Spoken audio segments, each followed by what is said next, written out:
of Hillsong Church, that may be a conversation for another time. But this conversation is bringing perspective to the story surrounding my resignation, Bobby's termination, and I guess our experiences. So I'll start with my resignation.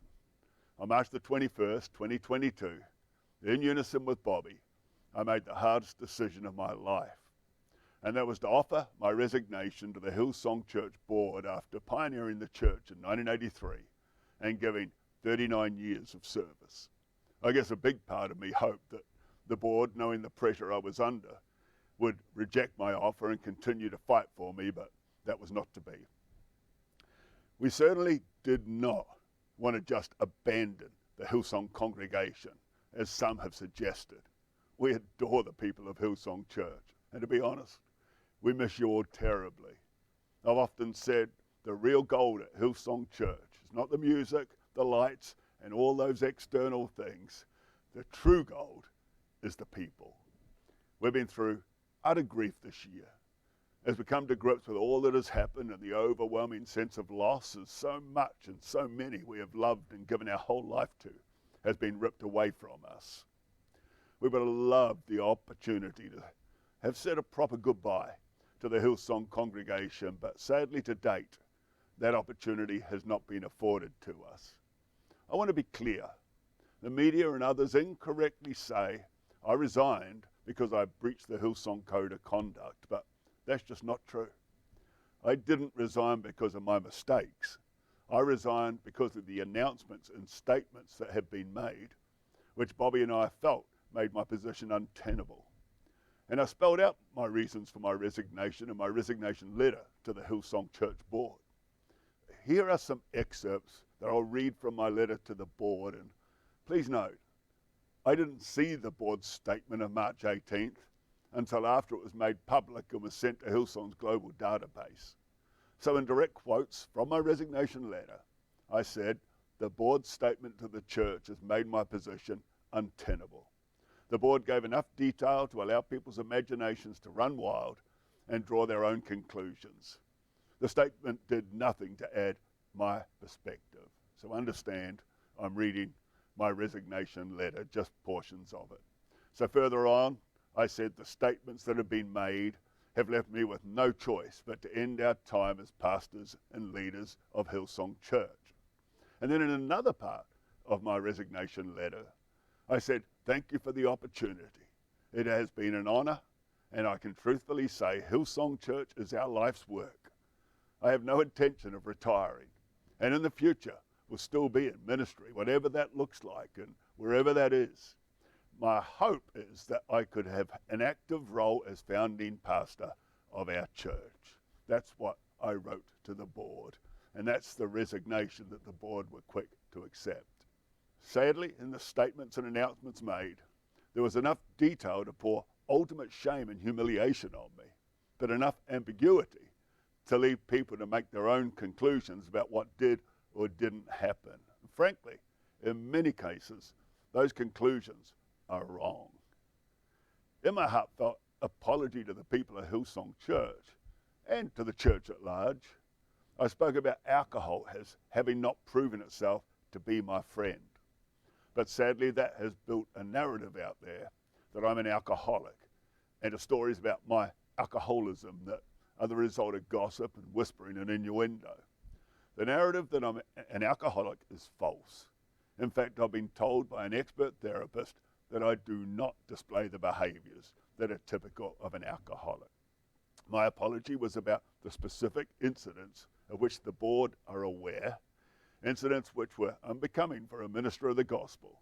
So before we go any further, let me make something sincerely clear.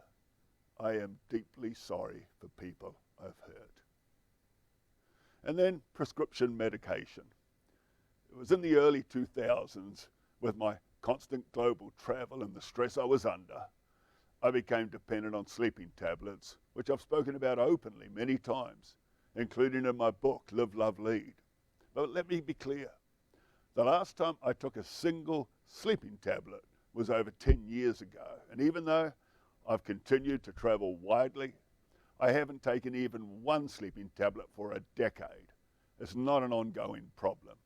And the notorious night in 2019, where I mixed a double dose of anti-anxiety tablets with alcohol, was a one-off occasion. It happened once. It hadn't happened before, and it hasn't happened since. So I don't have an ongoing problem with anti-anxiety tablets or any other prescription medication. And I respectfully ask you to please not label me that way or blindly accept that narrative. So in January, I announced to the church that I was stepping aside for 12 months.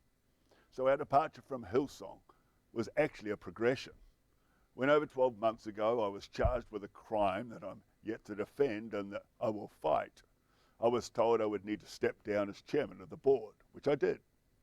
Then later, I was told I could no longer be on the board, so I stepped aside. And that was followed a couple of months later when I was told I needed to step back from all ministry for 12 months until my court case had been settled. And then eventually, I believe, I was squeezed out altogether.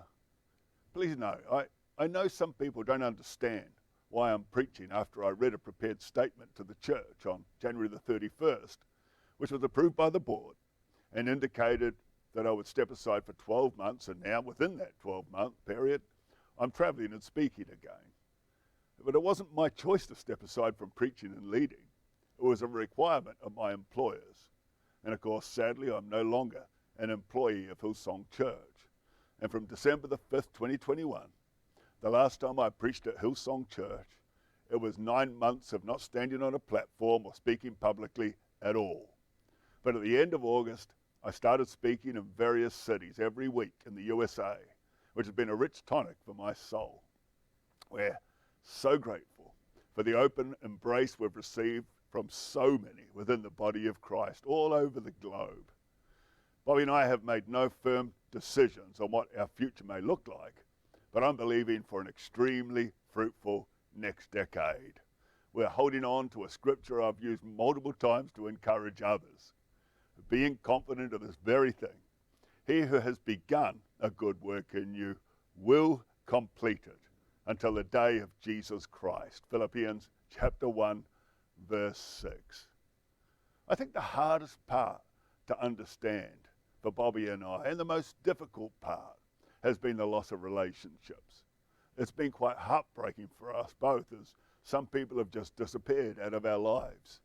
But then I must say we're also thankful to God for the many who have proven themselves to be the brothers who were born for adversity, or the friends that stick closer than a brother that the Bible speaks about. And we're grateful for the immense support we've received from pastors and from the body of Christ, as I said, all over the world. Well, Bobby is a beautiful woman, and a woman of immense integrity. And of course, she's done absolutely nothing wrong. But in March, she was leading what was her 110th Global Colour Conferences. Over 26 years, she's hosted 110 conferences with hundreds of thousands, perhaps even into the millions of people reached. And as she spoke and led online at this year's conference, with tens of thousands of delegates and with so many people around her, to then find herself ostracized just 3 short weeks later.